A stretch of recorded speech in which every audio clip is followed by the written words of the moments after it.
Hey guys, I'm Kalpana Jain and I'm back with another video on that is MCQ on GST part 2. If you guys have not watched part 1, the link is given in the description below, and if you guys are new here, I'll be uploading video every Monday and Thursday. So let's start. The first question is, goods which are harmful but widely consumed are collectively called as demerit goods, merit goods, inferior goods, and white goods. The correct answer is demerit goods. The demerit goods are nothing but the goods which are consumed but they know that is unhealthy. The best example which I can give here is tobacco. People consume tobacco even though they know it is harmful for their health. So these are called as demerit goods.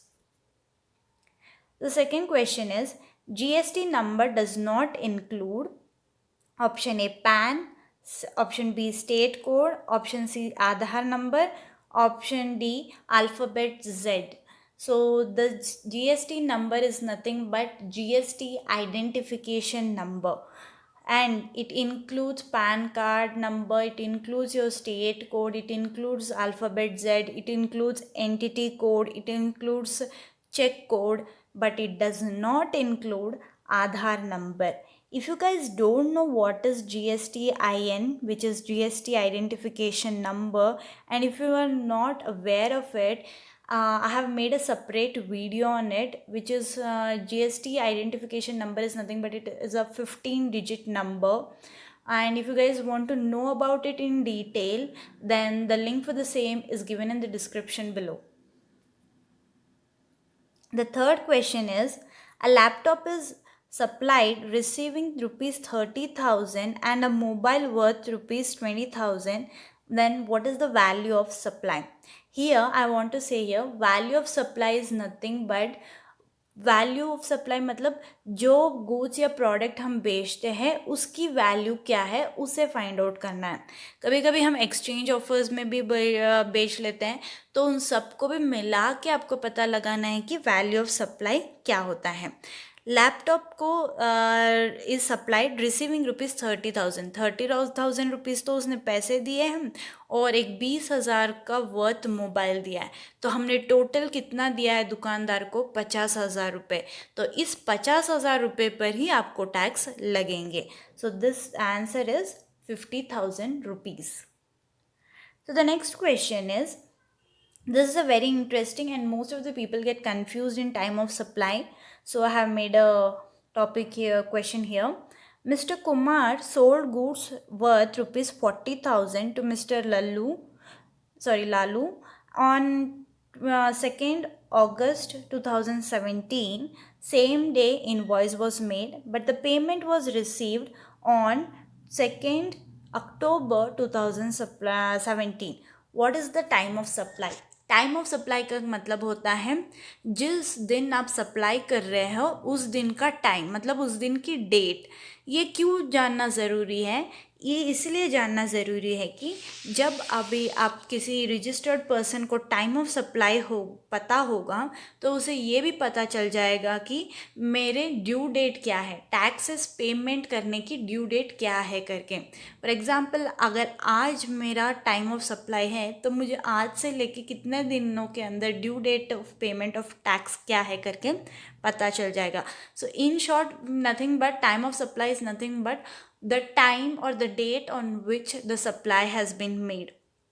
So always when you have to find out what is the time of supply, you have to consider 3 dates. Basically दो ही ज़्यादातर use आती हैं.